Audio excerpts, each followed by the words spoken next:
Bonjour Dalil Boubaker, recteur de la Grande Mosquée de Paris. Merci d'être l'invité de TV5 Monde aujourd'hui. Y a-t-il, monsieur le recteur, un risque d'amalgame alors que 11 personnes sont toujours placées en garde à vue, soupçonnées d'appartenir à des réseaux djihadistes qui se revendiquent de l'islam? Effectivement, il y a non seulement un risque d'amalgame, mais le constat que quelque chose de nouveau est en train de se passer en France, dans notre pays, et je dirais même au-delà, du fait que nous pensions que la fameuse affaire Mera était quelque chose de tout à fait circonscrit, exceptionnel et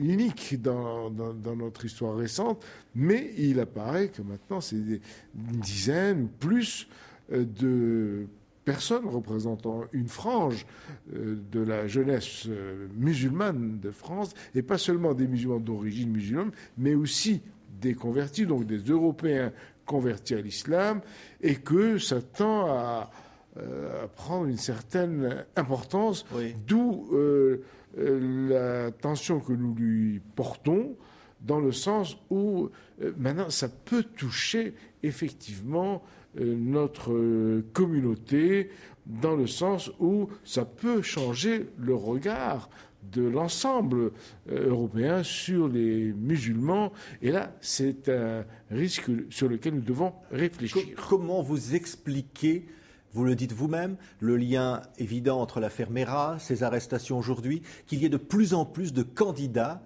à cela au sein de la communauté musulmane? C'est ce qui nous intrigue. Il y a bien sûr, on a trop souvent parlé de prêcheurs radicaux, de salafistes, de personnes existant sur le sol français. Mais là, je pense que là aussi, le phénomène Internet, le phénomène des réseaux, le phénomène des contiguïtés entre personnes, entre jeunes, et de contact de ces jeunes joue avec une réalité importante, et que c'est efficace pour amener la communauté à s'intéresser sur un phénomène qui touche les musulmans, l'islam bien sûr, mais surtout la vie des musulmans en Europe et l'avenir de ces jeunes, oui. Notre avenir en Europe et en France. Le président du Conseil représentatif des institutions juives de France, Richard Pasquier, a comparé l'islamisme radical au nazisme. Écoutez, je laisse à Monsieur le Président des institutions juives la paternité de ces évaluations. Pour nous, ça touche à une forme de nihilisme, ça touche à une forme de révolutionnaire romantique dans le sens d'action directe. Enfin, les influences de l'Afghanistan extérieur, les influences de l'Al-Qaïda. L'Al-Qaïda recrute beaucoup de jeunes comme ça, des kamikazes, etc. Donc, les amène à une espèce d'acmé, d'extrême dans leur engagement, mettant même leur vie comme un holocauste. Là, l'exemple vient de cela plutôt que de Hitler ou de ses sbires, oui. Et que c'est un phénomène particulier qui a existé dans le fanatisme, ne serait-ce qu'à la période des assassins ou à la période d'autres intégrismes qui ont touché les religions et la religion musulmane en particulier. On se souvient de ces sectes d'assassins, d'ismaéliens, n'est-ce pas, extrémistes et absolument poussés vers le sacrifice et l'assassinat de ceux qui ne sont pas comme eux. Oui, le lien commun, c'est l'antisémitisme qui se développe, dit encore la communauté israélite de France. Le lien antisémite a toujours existé, ne serait-ce que dans le Hamas ou dans les événements de Gaza ou tout au long de l'histoire du dernier cinquantenaire, 50 années de la présence d'Israël dans le monde arabe, a toujours... mais là, nous assistons à effectivement une visée vers des Juifs qui ne sont pas en Israël ici. C'est donc En France, il y a une poussée antisémite dans la communauté musulmane de France? Il y a une rancune, il y a quelque chose qui n'est pas encore réglé. Je dirais qu'il y a véritablement une haine, une rancune qui est en train de se développer, mais du fait de ces extrémistes. Moi, je suis certain que l'ensemble de la communauté musulmane, mais largement, n'est pas antisémite, ne l'est sûrement pas.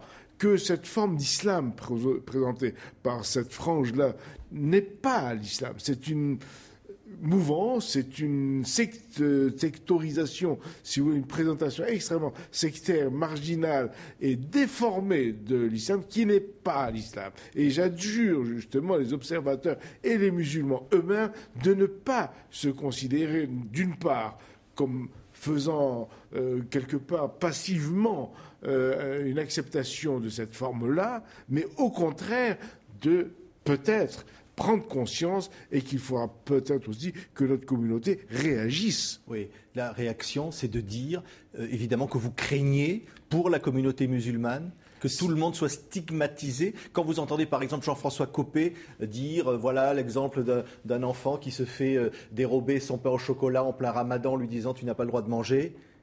Mais certainement se développe un discours islamophobe, il faut bien l'appeler, mais tellement maintenant banalisé et qui va trouver facilement des exemples de cette intolérance ou ce que j'appelle cette hypersensibilité maintenant aux faits islamiques, aux faits musulmans en France, que je m'inquiète à juste titre, parce que des tas de personnes sont amalgamées, qu'on le dise. Il ne suffit pas de dire une chose pour l'exorciser, le fait existe et la stigmatisation, ou en tout cas l'amalgame, à mon avis, sont déjà là, malheureusement. Oui. Et quand Manuel Valls, ministre de l'Intérieur, dit qu'il serait temps que la communauté musulmane s'organise. Vous savez, ce n'est pas moi, mais je suis d'accord avec cette vision que la communauté musulmane doit d'abord réfléchir, non pas sur sa responsabilité directe, pas question, mais en observant comment se passent ces phénomènes et en prenant conscience surtout que ces phénomènes vont au préjudice même de la communauté musulmane. Elle ne doit pas laisser cela se développer. Mais elle ne doit pas s'en sentir responsable.